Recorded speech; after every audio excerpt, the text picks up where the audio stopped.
Today is Friday, September 5th.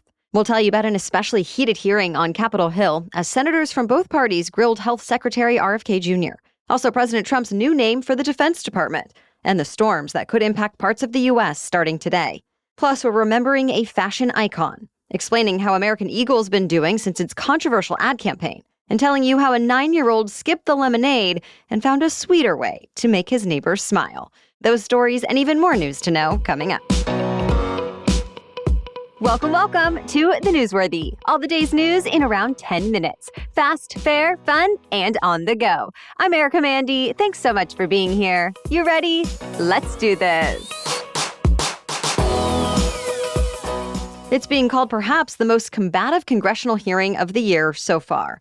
Health Secretary Robert F. Kennedy Jr. was questioned by a bipartisan Senate committee, and senators on both sides of the aisle raised concerns about the direction he's taking with the CDC and American vaccine policy. Right away, RFK Jr. defended his actions, saying the adjustments he made were necessary in the face of what he called a chronic disease crisis in the U.S. His testimony actually came the same day the Wall Street Journal published an op-ed from the last CDC director, Susan Monterez. In that op-ed, Monterez says she refused to give blanket approval to future vaccine recommendations from his handpicked immunizations committee, and that she got in trouble for insisting all recommendations be based on data, not ideology. Well, RFK Jr. said none of that is true. He says he wanted her fired because when he asked if she was trustworthy, she said no.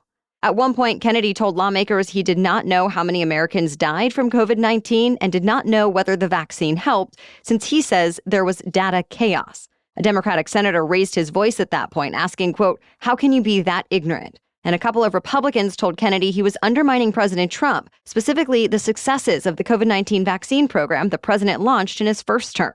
They pointed out how most of the vaccines developed under Operation Warp Speed were based on mRNA technology. Now, RFK Jr. has decided to end the federal government's work on developing more mRNA vaccines for flu, COVID, and other infectious diseases. In response, Kennedy asked whether lawmakers actually wanted him to answer questions or if they just wanted to give speeches. After the hearing, President Trump said he didn't watch, but that he heard the health secretary did very well. Kennedy's next test comes later this month when his immunization committee members are meeting to talk about vaccines for COVID-19, hepatitis B, measles, and more. Stay tuned. President Trump plans to rename the Department of Defense. He's set to sign an executive order to instead call it the Department of War. It was actually called that when the U.S. Constitution took effect in the 18th century. Then it was renamed after the end of World War II. But Trump has said the U.S. had an unbelievable history of victory under the old name, so he wants it back. Technically, he can't do that without an act of Congress, so the executive order will make the Department of War the agency's secondary name. Still, the White House plans to use it for official correspondence and public communications. Pete Hegseth is also planning to change his title to the Secretary of War. This will be Trump's 200th executive order since taking office. As thousands of National Guard troops patrol Washington, D.C., the city's government is fighting back in court. Washington, D.C. sued the Trump administration yesterday over the troops' deployment, saying it's unconstitutional and illegal. Critics have been saying that for weeks now, warning Trump's actions could end up sparking tensions between the military and civilians. The White House responded, calling the lawsuit nothing more than another attempt to undermine the president's highly successful operations. Either way, the case could help set the standards for when the National Guard can and should be used to help fight crime in the U.S. As we've mentioned, President Trump is also talking about sending troops into cities like Chicago, Baltimore, and New Orleans. It seems Alligator Alcatraz won't have to close after all. Remember, last month we told you a federal judge ordered the first state-run immigration detention facility to be dismantled. Well, this week, an appeals court decided to put that order on hold. So Alligator Alcatraz will be able to keep holding migrants, and more migrants are allowed to be sent there, at least for now. But lawyers are expected to keep going through the appeals process. The original ruling said the government did not consider the environmental impacts of building the facility. And now environmental organizations say the fight is not over. Meanwhile, the White House announced another new tool in its immigration crackdown. It says the agency in charge of issuing citizenship, visas, and green cards is now forming its own police force of armed agents who can make arrests. U.S. Citizenship and Immigration Services is getting ready to train several hundred law enforcement agencies to look for fraud in immigration applications and arrest the immigrants or lawyers who filed them.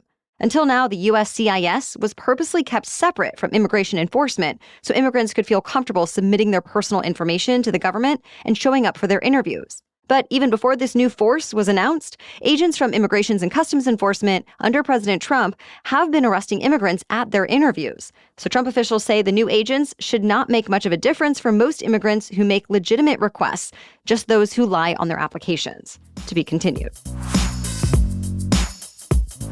Two severe storms could impact parts of the U.S. over the next few days.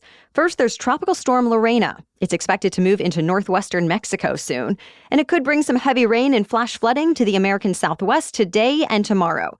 Flood watches are in effect for parts of California and Arizona. Also forming in the Pacific Ocean is Hurricane Kiko, that as of early this morning is a major Category 3 storm. Forecasters believe it will weaken as it moves into cooler waters, but Hawaii could still end up seeing dangerously high surf and strong winds next week. On the other side of the country, September is historically known as the most active month of Atlantic hurricane season, and hurricane activity is expected to pick up in the weeks ahead. More news still coming up, but first, this episode is brought to you by Quince. When I think about pieces that make my life a little easier, both in my closet and when I'm traveling, Quince comes to mind. I have their washable silk tank, for example. It looks elegant enough to wear to dinner, but it's also practical. I can toss it in the wash and it still looks great. It's that perfect balance of polished and easy. I also have their carry-on suitcase, and it's become my go-to for trips. It's sturdy, stylish, and honestly feels like something I should have paid much more for, but it was a fraction of the price. This is what I love about Quince. They have everything from 100% Mongolian cashmere starting at $50 to wool sweaters and coats that look designer level to beautiful accessories. And by partnering directly with ethical, top-tier factories and cutting out the middlemen, they deliver luxury quality pieces at half the price of similar brands. Keep it classic and cozy this fall with long-lasting staples from Quince. Go to quince.com/newsworthy for free shipping on your order and 365-day returns. That's QUINCE.com/newsworthy to get free shipping and 365-day returns. Quince.com/newsworthy.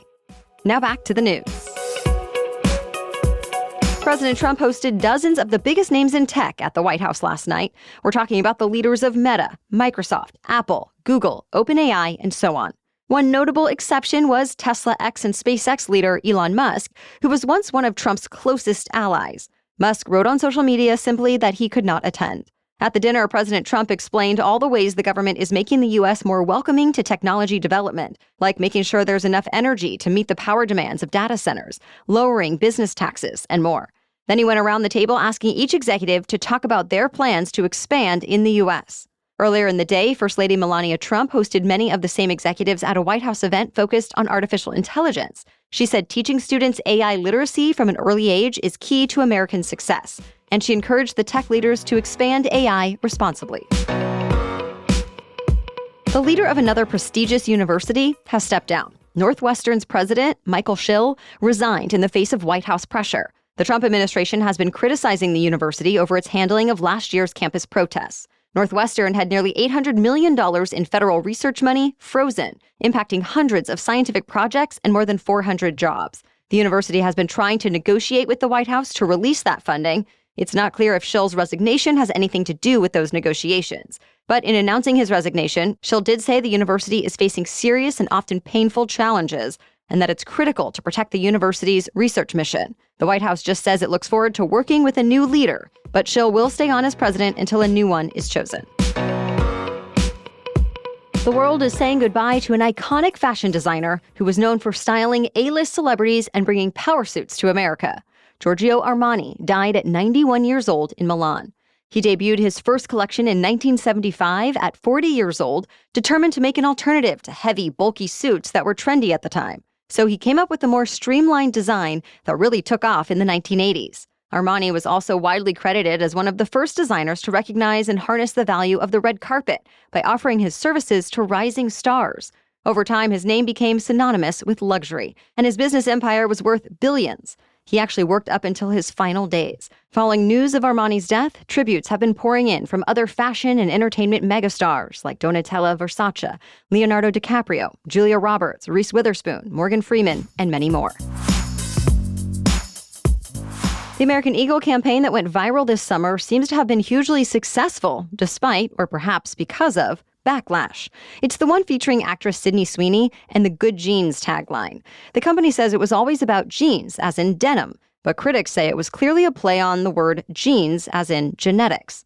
And since Sweeney is white with blonde hair and blue eyes, it sparked conversations about race and beauty standards, as well as backlash to what's known as woke American culture. Well, now American Eagle reports it saw record-breaking numbers after the ad launched. The so-called Sydney jacket she wore in the ad sold out in one day, and the Sydney jeans sold out in a week. Plus, the company says items in her curated Sid's Picks shop are performing 4 times better than its other women's items. After revealing all that yesterday, American Eagle's shares spiked 34%. Now the company says Sweeney will stay on as part of the team in the second half of the year, and the Good Jeans campaign will keep going with some new elements.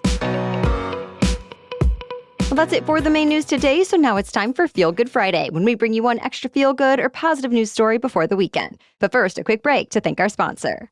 So we're working to settle into our new back-to-school morning routine, but what hasn't changed is that enjoying my coffee from Trade is one of the best parts of my mornings, my own little ritual just for me. Trade makes it so easy to have cafe-quality coffee at home, whether it's the smooth cold brew on the days that still feel like summer, or a warm mug as fall starts to bring those cool, cloudy mornings. In fact, Trade works with more than 50 top roasters around the country. So not only am I getting this high-quality, delicious coffee, but also I'm supporting local roasters around America. I love that. You can even take a quiz in under a minute to get personalized recommendations. And if your first bag is not quite right, Trade will replace it for free until they get it perfect. I've said it before, but I think it's so telling. My husband only started drinking coffee and making it part of his mornings too after I started raving about the coffee from Trade. And right now, Trade is offering 50% off a 1-month trial at drinktrade.com/newsworthy. That's drinktrade.com/newsworthy to get 50% off, half off 1 month. drinktrade.com/newsworthy. Now back to Feel Good Friday. 9-year-old Ethan Wargo in Sycamore, Illinois, has been spending his summer offering compliments, complimentary, running what he calls a compliment stand. It's kind of like a lemonade stand, but instead of charging for drinks, he's offering kind words for free. Every morning, he sets up a little table and offers personalized compliments and encouragement to anyone who stops by. From praising their clothes, to liking a unique name, to offering an enthusiastic "you can do it" to a neighbor who is nervous about a new job. He got the idea from a graphic novel he likes that has a free insult stand. He said that inspired him to offer the opposite. His kindness went a bit viral online, leading to more visitors. So far, he estimates he's given compliments to at least 60 people, many of whom have come back multiple times. It also led to a local news story, which led to some national news stories, and he's even received some small tips and donations from visitors. But for Ethan, it's just about making people smile. As he put it, it makes people feel good, and it also makes me feel good too. Thank you so much for listening today. We'll be back tomorrow with our special edition Saturday episode. We're discussing the current housing market, including what some call an affordability crisis, and we're explaining what Congress might do about it. Then we'll be back on Monday with the latest news to know. For now, have a great weekend.